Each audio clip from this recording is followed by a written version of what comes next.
Good evening, everyone, and welcome to our 8th Joseph E. Murray Visiting Professorship in Transplant Surgery, which we, as in a multidisciplinary event, have organized in cooperation with the Division of Renal Medicine, the Division of Cardiac Surgery, with our guest of honor being a cardiac surgeon, and also related to our guest of honor in cooperation with the Department of Medicine program in bioethics. And we are extremely grateful that we have gotten support for this event by a variety of those who have been working with us for a long period of time, and also those who have been only in contact with us for a shorter period of time: Alexion, Stellas, Genentech, Mallinckrodt, Velexis, and Covidian.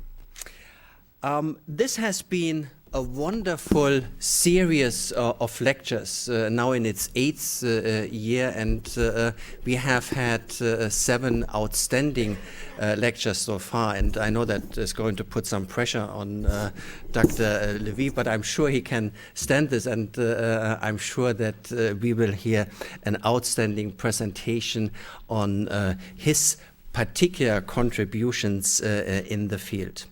Indeed, transplantation, with the initiation and with the start of Dr. Murray's work now almost 60 years ago, has spread into a worldwide global enterprise. Transplants are being performed in every area of the world, and at the same time we have not achieved that transplantation really is self-sufficient in providing a significant and a sufficient amount of organs for those in need. And that comes along with medical issues, increased rates of patients dying on the waiting lists, increased rates of disease, increased rates of morbidity, but also with aspects of transplant tourism and forced organ harvesting. And the idea of giving is not only depicted in the art here, wonderfully symbolized in a piece of work by Augustin Rodin, which he created in the early 19th century, which the Transplantation Society is using as their symbol. And it's important to point out those are 2 right hands of different figures who are giving each other. Reciprocal altruism, that is a key element of our ethical thought, and it's an old ethical dogma, which I think is important in the way when we look into organ donation, and in the way on how we construct and how we want to support healthcare in general. And it's wonderful to see that transplantation is not only paving the way for a lot of medical relevant aspects, but also is the front rider in exploring new ethical ways on how we can fulfill our need for healthcare in general.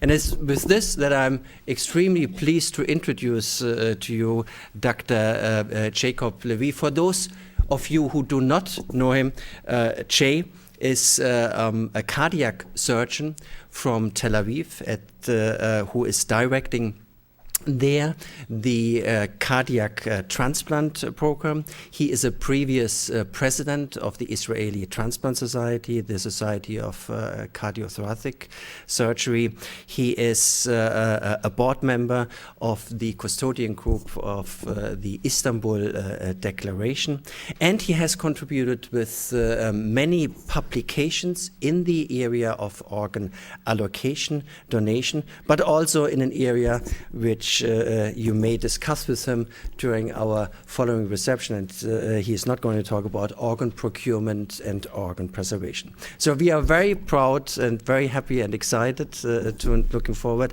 to your presentation on preventing transplant tourism, a personal voyage which shaped the organ transplant law in Israel. Thank you.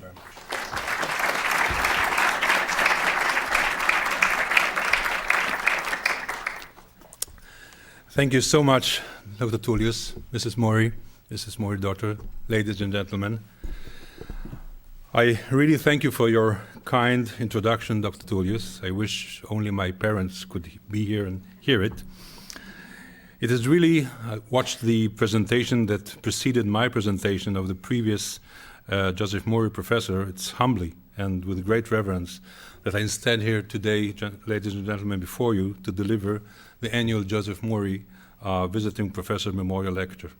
I'm well aware of the list of the previous visitors under this visiting Joseph Murray Professor, which included giants like, you've seen here, Tom Starzl, Corey Kahn, to mention only a few. And I'm truly humbled to follow in their footsteps, and thank you and honored for this kind of invitation.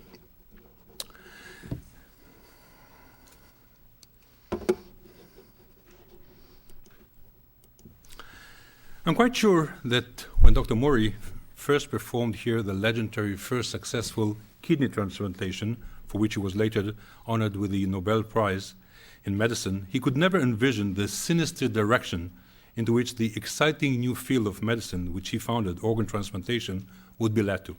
I obviously refer to the ever so shameful hunch in organ trade and transplant tourism, which mar and endanger the noble act of organ donation and transplantation. I would like to share with you today the highlights of what started as a personal voyage of mine into the rough terrain of transplant tourism in Israel and ended with a totally new organ transplant law in Israel, and which totally changed the entire scene of organ donation and transplantation in Israel. Well, it all started back in the year 2005. I was approached one day by a patient of mine, a status 1 candidate for heart transplantation, who has been hospitalized in my department for more than a year, waiting desperately for a donated heart to save his life. And he told me a very unusual message.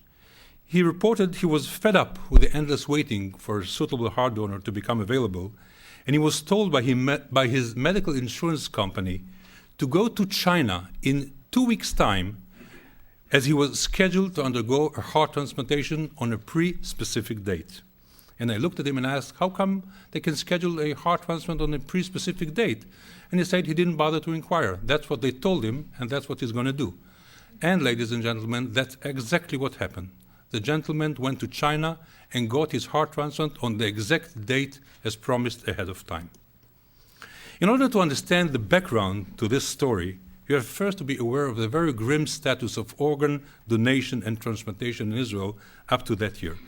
As can be seen in these graphs, the number of candidates waiting each year for each of the various 4 organs, shown here in orange, far exceeds the number of actual transplants performed from deceased donor here in green and from living donors here in blue.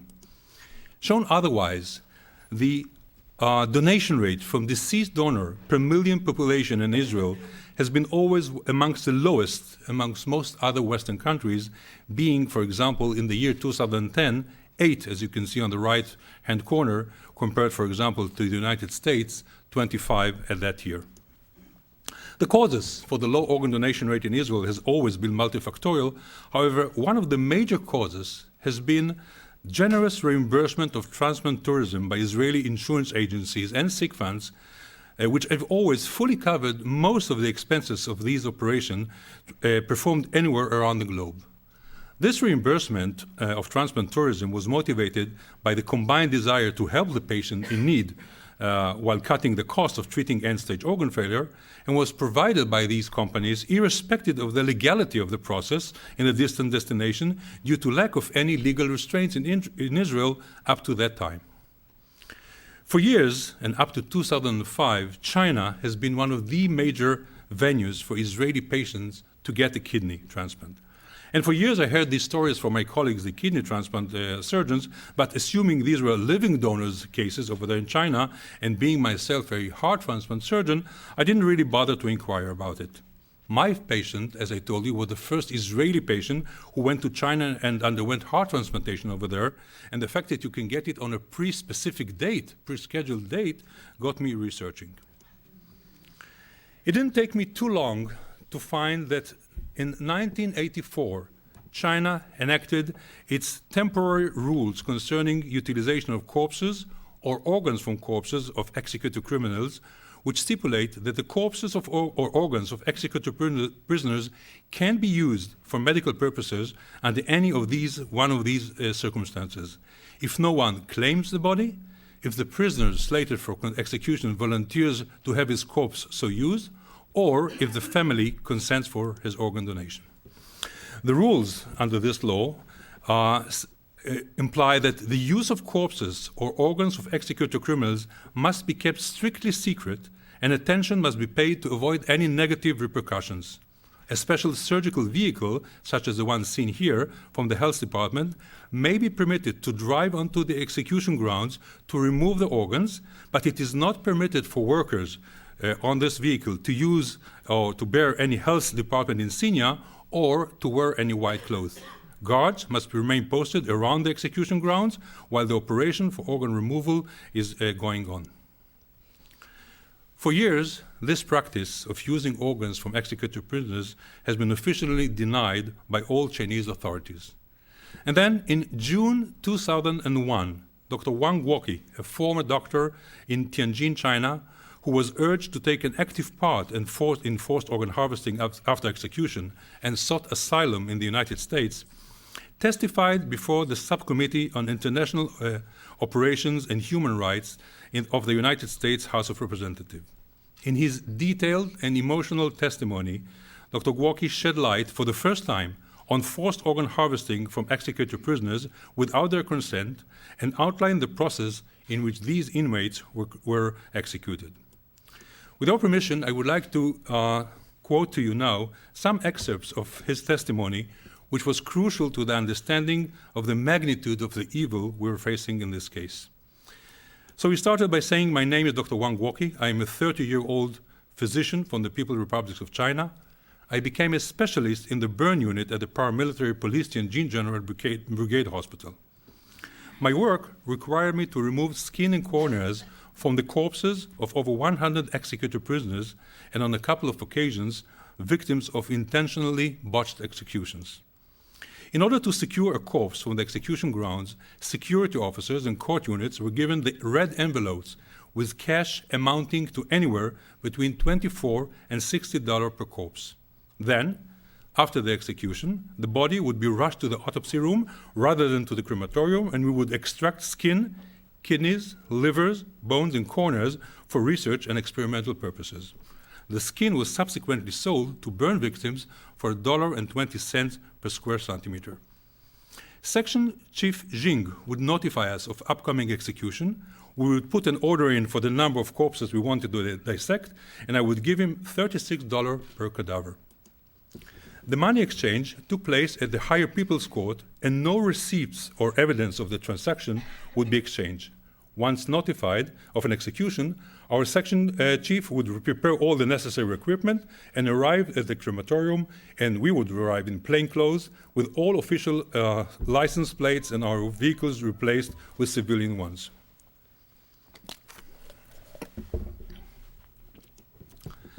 We had to work quickly, and 10 to 20 minutes was generally enough to remove all skin from a corpse. Whatever remained was passed over to the crematorium workers. Between 5 and 8 times a year, a hospital sent a number of teams of execution sites to harvest the skin. Each team could process up to 4 corpses. Huge profits prompted our hospital to urge other departments to design similar programs. The urology department thus began its program of kidney transplant surgery, and the complexity of surgery called upon for a price between $14,500 to $18,000 per kidney. With such high prices, only wealthy and high-ranking people were able to buy the kidneys. If they had the money, the first step was to find a donor-recipient match. In the first case of kidney transplantation in August 1990, I accompanied the urology surgeon to the prison to collect blood samples from 4 death row prisoners. The policeman escorting us told the prisoners that we were there to check their health conditions. The prisoners didn't know the purpose of their blood samples or that their organs might be up for sale. Once a donor was confirmed, our hospital held a joint meeting with the urology department, the burn department, and the operating room personnel. We made plans to prepare the recipient for the upcoming kidney and discuss issues of transplantation and personnel. 2 days before an execution, we received final confirmation from the court. The morning of the execution, the condemned prisoner received a heparin shot to prevent blood clotting and ease the organ extraction process. At the execution site, a colleague and I were responsible for carrying the stretcher. Once the handcuffed and iron-legged prisoners had been shot, a bailiff removed the leg irons, and we had 15 seconds to bring the body to the waiting ambulance. Inside the ambulance, the best urology surgeons removed both kidneys and then rushed back to the waiting recipient to the hospital. And meanwhile, our burn surgery department waited for the execution of the following 3 prisoners and followed their corpses to the crematorium, where we removed their skin in a small room next to the furnaces. Since our director had business relationship with the Tianjin Ophthalmology Hospital, he instructed us to extract corneas as well. Although I performed this procedure nearly 100 times in the following years, one incident in October 1995 has tortured my conscience to no end. We were sent to the Hebei province to extract kidneys and skin. We arrived one day before the execution of a man sentenced to death for robbery and the murder of a witness. Before the execution, I administered a shot of heparin to the prisoner to prevent blood clotting. A policeman told him that it was a tranquilizer to prevent unnecessary suffering during the execution, and the prisoners responded by giving thanks to the government. At the site, the executioner commander gave the order fire, and the prisoners was shot to the ground. Either because the executioner was nervous, aimed poorly, or intentionally misfired to keep the organs intact, the prisoners hasn't yet died, but instead lay convulsing on the ground. We were ordered to take him to the ambulance anyway, where urologists extracted his kidneys quickly and precisely. When they finished, the prisoner was still breathing and his heart continued to beat. The execution commander asked if they might fire a second shot in order to finish him off, to which the court staff bailiff replied, "Save the shot, with both kidneys out, there is no way he can survive." The urologist rushed back to the hospital with the kidneys, the staff and the executioner left the scene, and eventually the paramilitary policemen disappeared as well. The burn surgeons remained inside the ambulance to harvest the skin. We could hear people outside the ambulance, and fearing the victim's family might force their way inside, we left our job half done, and the half-dead body corpse was thrown in a plastic bag onto the flatbed of the crematorium truck, and as we left in the ambulance, we were pelted by stones from behind. So far, Dr. Walkie's testimony, and I'm sorry for taking a bit too long time, but I think it's important. In December 2005, Dr. Jifu Wang, then the Vice Minister of Health of the People's Republic of China and a liver transplant surgeon by profession himself, publicly admitted for the first time in this paper in liver transplantation that apart from a few traffic victims, 95% of deceased donor organs in China came from executed prisoners. I've first published the results of my research in October 2006 in the Journal of the Israeli Medical Association, and I've added a call for the cessation of the Israeli participation in the process, as I found out that of all transplant tourists gathering to China from all over the world to get organs, the Israeli patients were probably the only one fully reimbursed for their operations by their insurance companies. I have referred in this paper to this reimbursement as providing a de facto recognition of the Chinese transplant activities as being legal and ethical, and have called upon in this paper to the Israeli authorities to immediately ban it altogether and denounce any Israeli participation in this atrocious process. On July 2006, David Matas, here above, the Canadian human rights lawyer, and David Kilgore, the former Canadian Secretary of State for Asia and Pacific, have published their first version of the Bloody Harvest Report, in which they have revealed for the first time that chilling information regarding the use of executed Falun Gong practitioners as the major source of organs in China.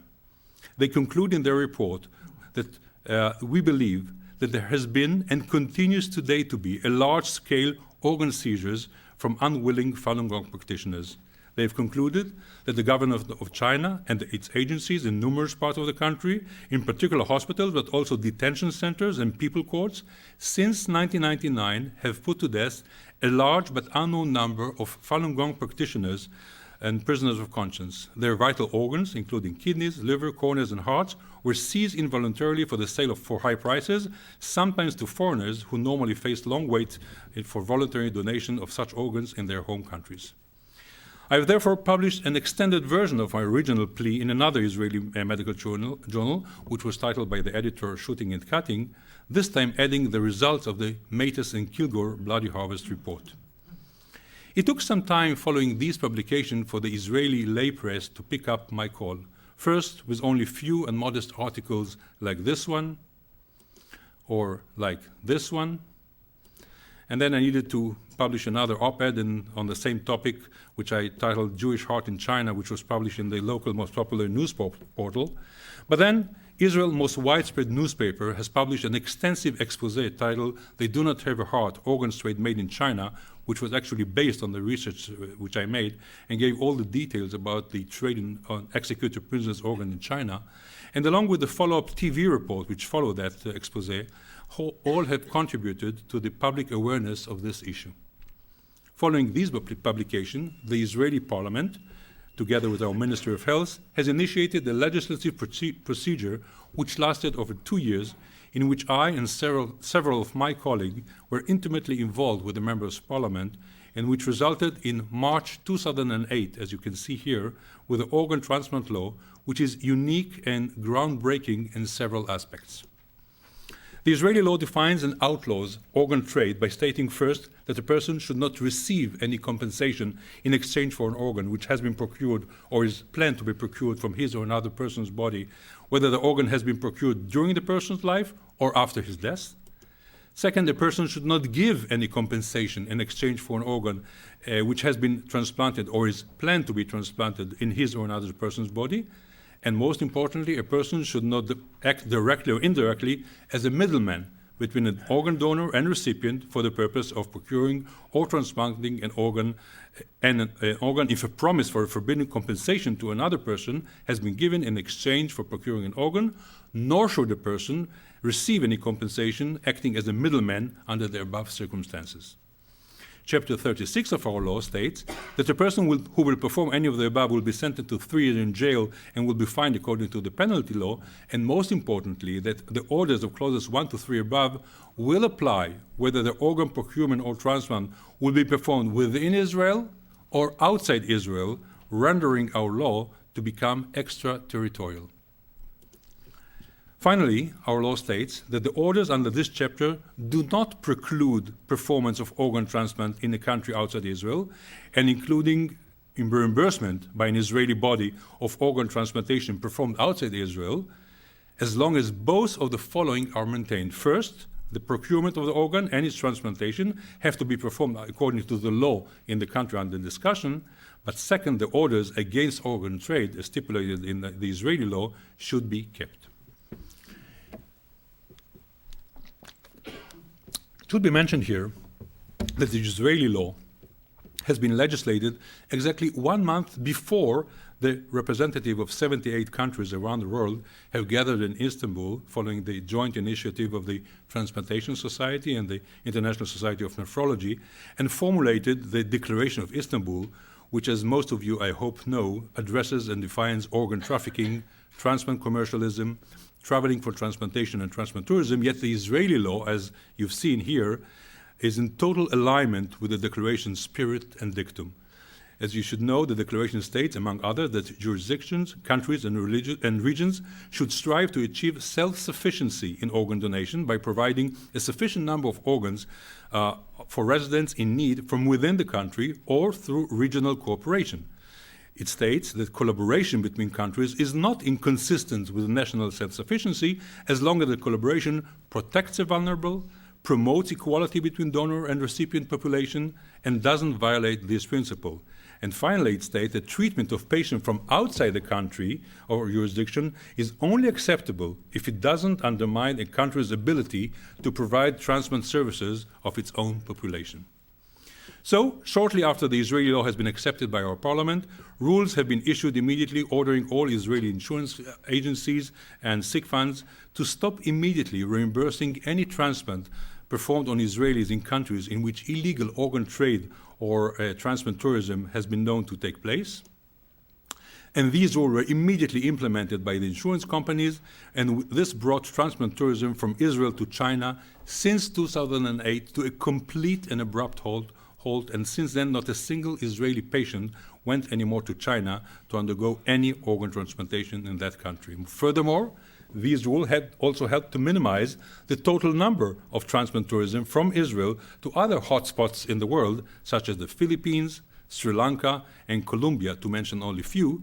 And as you can see here, it cut the total number of kidney transplantation performed on Israelis abroad from 155 cases in the year 2006 to only 34 cases in last year in 2013. And most of these 34 cases were performed in legitimate foreign venues from deceased donor, but few have still been performed in illegitimate hotspots abroad, but this time with no reimbursement. Furthermore, the Israeli judiciary system has also recently started to prosecute and incarcerate all organ brokers and middlemen based upon the new law, and this will all hope will abolish completely the criminal activity altogether.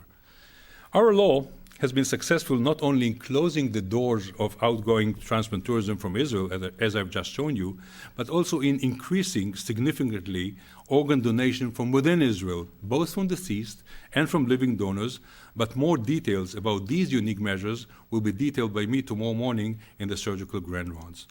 But before I conclude my presentation, allow me to remark briefly upon what I, as well as my colleagues from around the world at the Doctors Against Forced Organ Harvesting non-governmental organization, see as a very important mission which anybody involved in organ transplantation should be part of. As we all know, organs should always be given freely, and the choice to donate should never be coerced by the prospect of execution.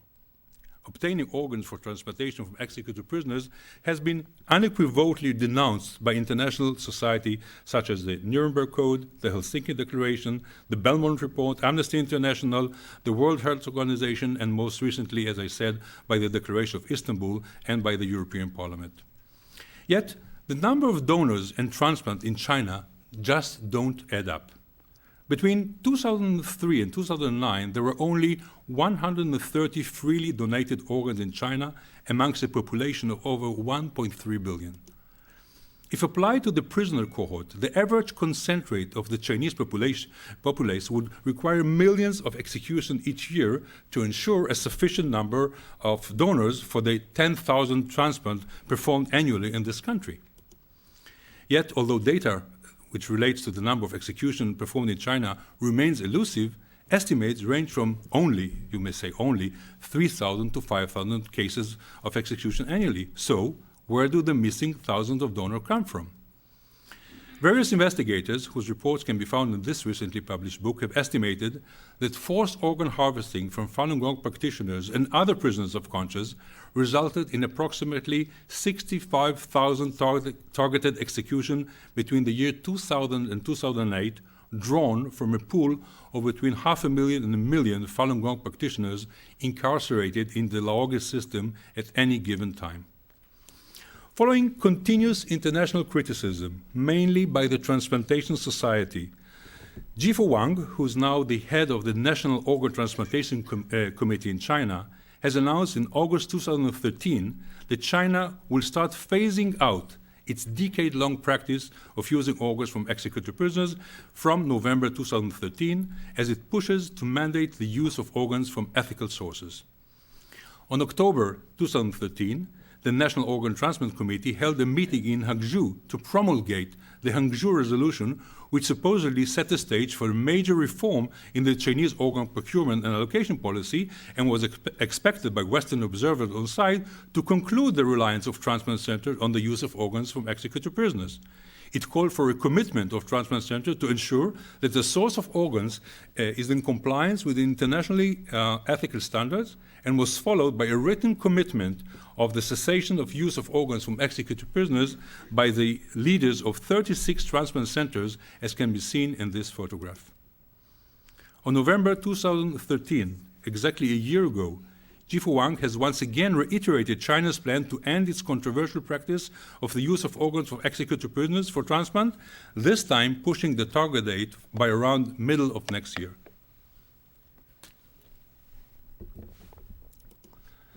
However, it very soon became quite obvious that the Hangzhou Resolution became a meaningless signed paper.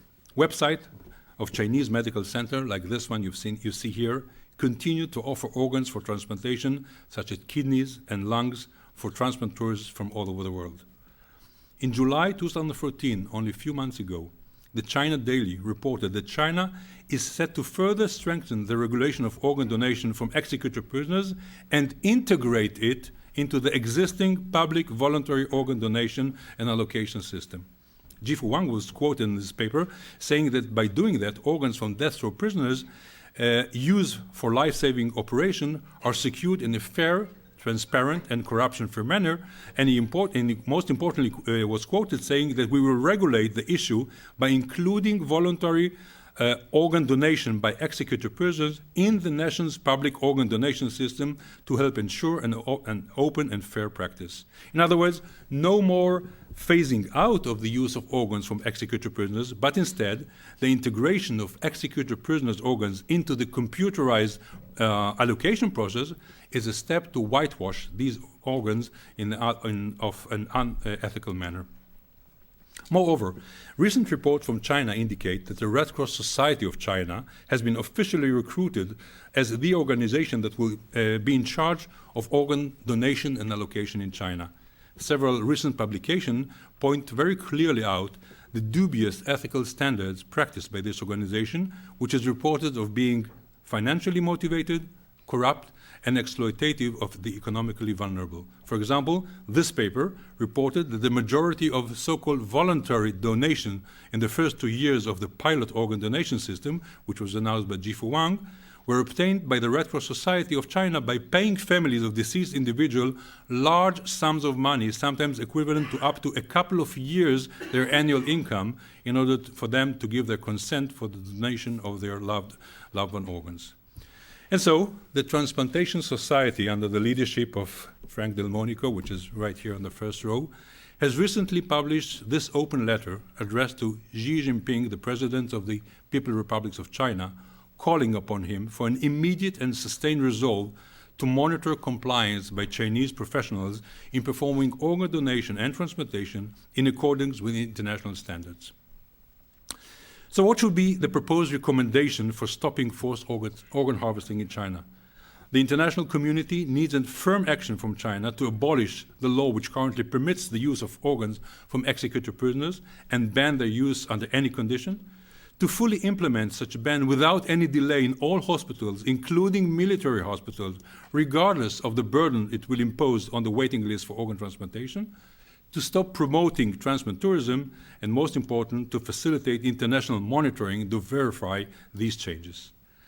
Accomplishing this will require a concerted and collaborative effort and sustained pressure from diverse international organizations, including legislative, professional society of transplantation, and industry.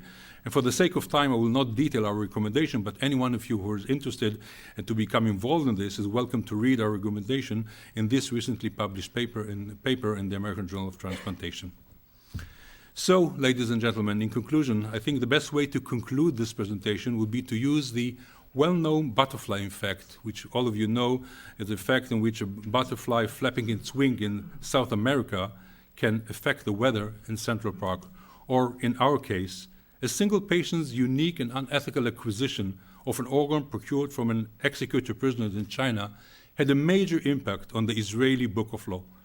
I hope I was able to show you how by implementing the organ transplant law we managed to close the door for outgoing tourism, but most importantly, I hope that I have managed to make you aware of the obligation of the international medical community, which can never condone a gradual phasing out of any genocidal slaughter or the crimes against humanity, to adopt a consistent approach against the abhorrent practice of forced organ harvesting and demand its complete and immediate cessation.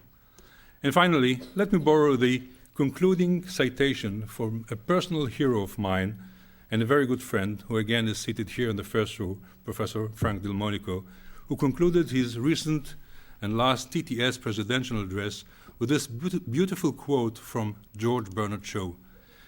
Shaw said, "You see things and you say, why? But I dream things that never were, and I say, why not?" And with this nice aerial picture of my city, Tel Aviv, once again, I thank you for the invitation and thank you for the attention.